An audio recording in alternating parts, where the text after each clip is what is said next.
Let me tell you something. I've learned after facilitating dance movement therapy for a long time, healing is rarely dramatic or sudden.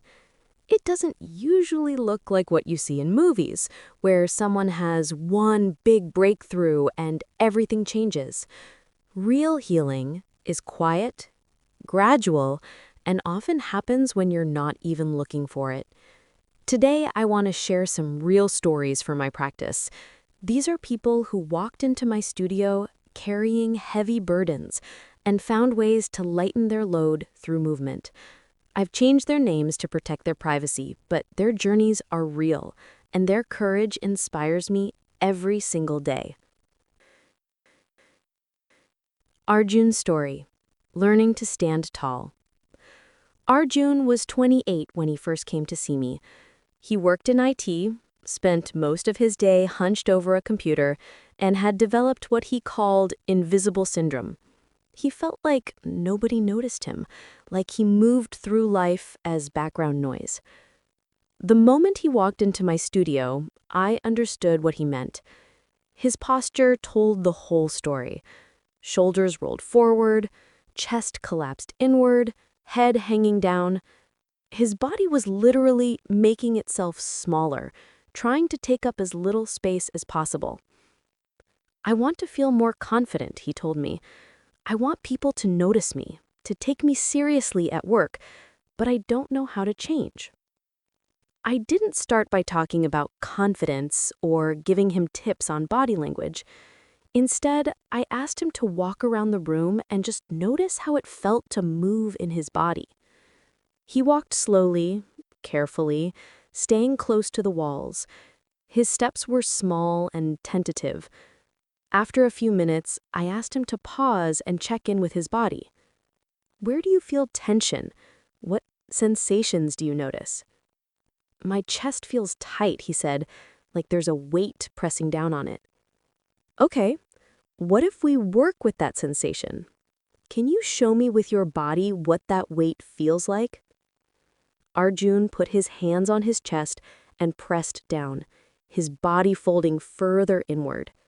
He stood like that for a moment, and I could see tears forming in his eyes. This is how I felt my whole life, he whispered, like I'm being crushed. What would it feel like to lift that weight? I asked gently. Just imagine, if you could push it away, what would that movement look like? Slowly, tentatively, Arjun began to push his hands away from his chest. At first the movement was weak, uncertain, but I encouraged him to push harder, to imagine really shoving that weight off of him. His movements became stronger. His chest began to open, his shoulders rolled back, and then, almost without realizing it, he was standing tall, arms spread wide, taking up space. How does that feel? I asked. Scary, he admitted, but also powerful. Like I matter. Over the next several months, Arjun and I worked on this pattern. We explored movements that opened his chest and expanded his presence. We practiced walking with confidence, taking up space, making himself visible. But here's what's interesting. We didn't just work on the physical movements. We also explored the emotions and beliefs underneath them. Why had Arjun learned to make himself small? What messages had he received growing up? What would it mean to be seen?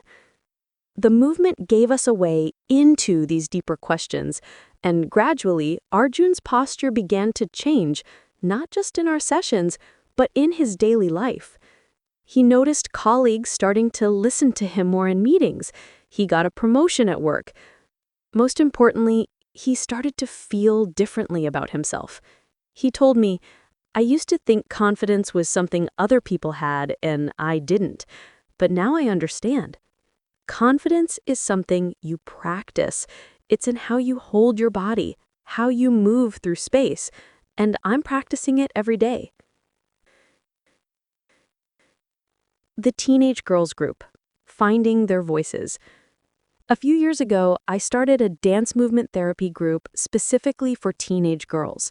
These girls aged 14 to 17 were dealing with anxiety, depression, body image issues, and the general turmoil of adolescence. The first session was awkward, as first sessions always are. The girls sat in chairs against the wall, arms crossed, avoiding eye contact. Nobody wanted to be the first to move or the first to look silly. I started by acknowledging the awkwardness. This feels weird, right? Moving your body in front of strangers? I get it. It feels weird to me sometimes too, and I do this for a living.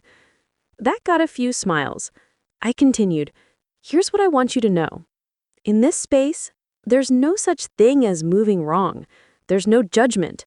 Whatever your body wants to do is perfect. We started with something simple. I asked them to stand up and just shake out their hands, then their arms, then their whole body. Just shake like they were shaking off water after swimming. At first, the shaking was self-conscious and minimal, but I kept going, shaking my own body vigorously, and gradually they started to let loose. The shaking got bigger, some girls started laughing, the tension in the room began to dissolve. Then I introduced music and invited them to move however they wanted. Some swayed gently, others bounced to the beat. One girl, Priya, stayed almost completely still, just shifting her weight slightly. Over the weeks, I watched these girls slowly come out of their shells. We did exercises where they had to lead the group in a movement, which helped them practice taking up space and being seen. We did partner work where they mirrored each other, which built connection and empathy. One exercise that particularly resonated was what I called movement emotions. I'd call out an emotion, and they'd show me what it looked like in their bodies. Show me anxiety. And they'd create sharp, jerky movements, hands fluttering, bodies unable to stay still. Show me strength. And they'd plant their feet wide, make fists, take up space. But the most powerful session happened about 2 months in. I asked each girl to create a movement that represented something she wanted to let go of, and then a movement that represented something she wanted to embrace. One by one, they shared. Priya, the quiet girl who barely moved in the first session, stood in the center of the circle. She said, I want to let go of caring what everyone thinks of me. She made tight, constricted movements, hands covering her face, her body curled inward. And I want to embrace being myself. Her movements opened up, arms spread wide, head lifted high, spinning in a circle. The transformation was stunning. By the end, several girls were crying, but they weren't sad tears. They were release tears, relief tears. One girl said, I've never felt this understood in my whole life. That's the power of group dance movement therapy.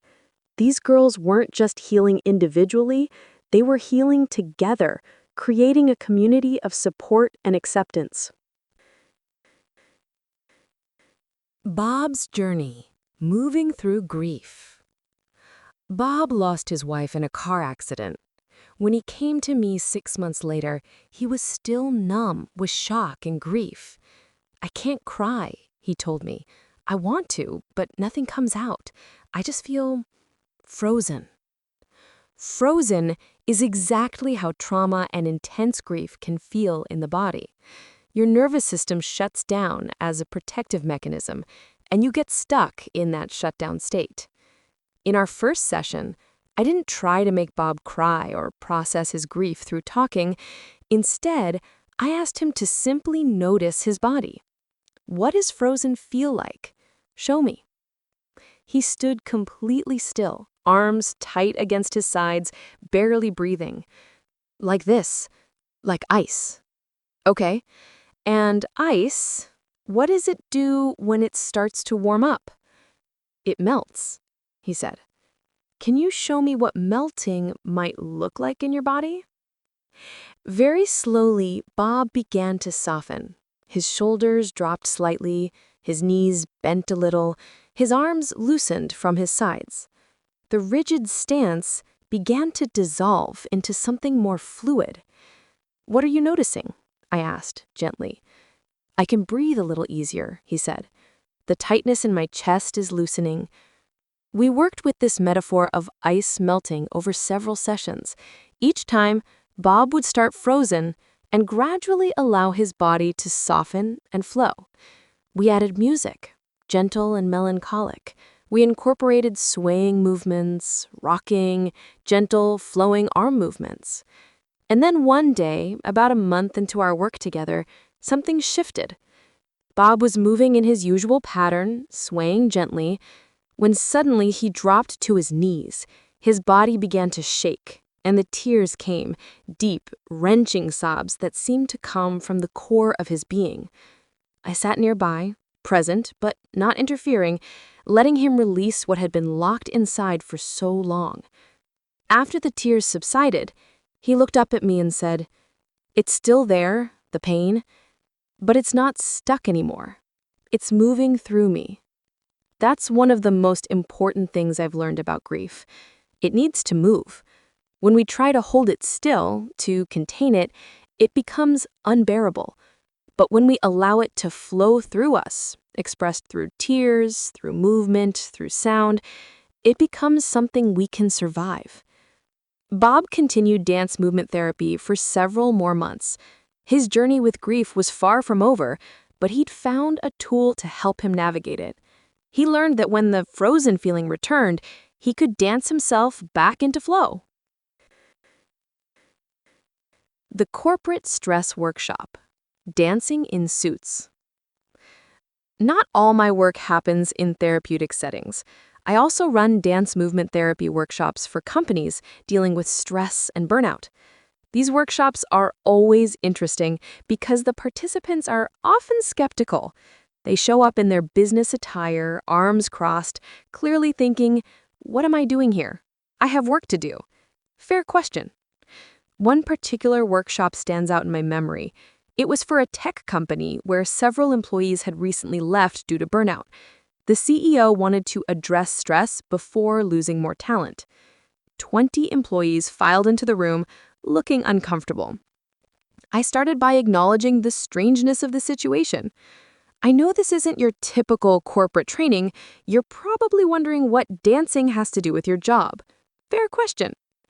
I explained briefly how stress lives in our bodies, how we carry tension in our shoulders, jaw, and back, and how movement can release that tension more effectively than just talking about it.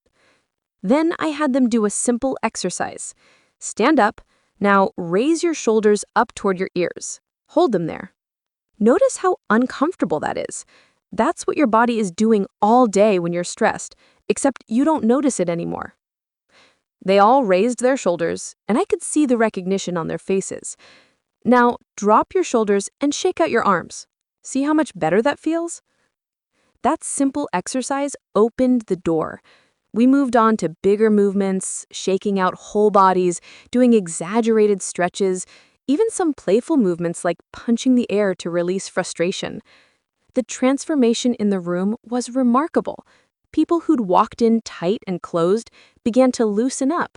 Laughter started bubbling up. By the end, this group of serious professionals was dancing freely, unselfconsciously, just enjoying the feeling of moving their bodies. Afterwards, several participants told me it was the first time they'd felt truly relaxed in months. One manager said, "I didn't realize how much tension I was holding until I let it go." The company now has monthly movement breaks, short sessions where employees can shake off stress through simple movement exercises.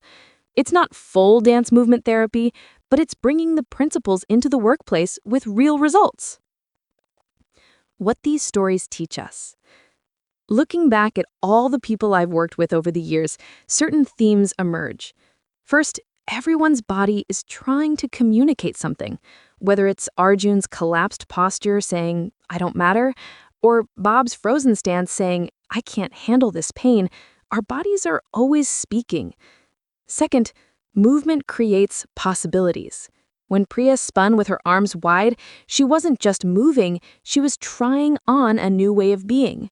She was practicing what it might feel like to be free and herself.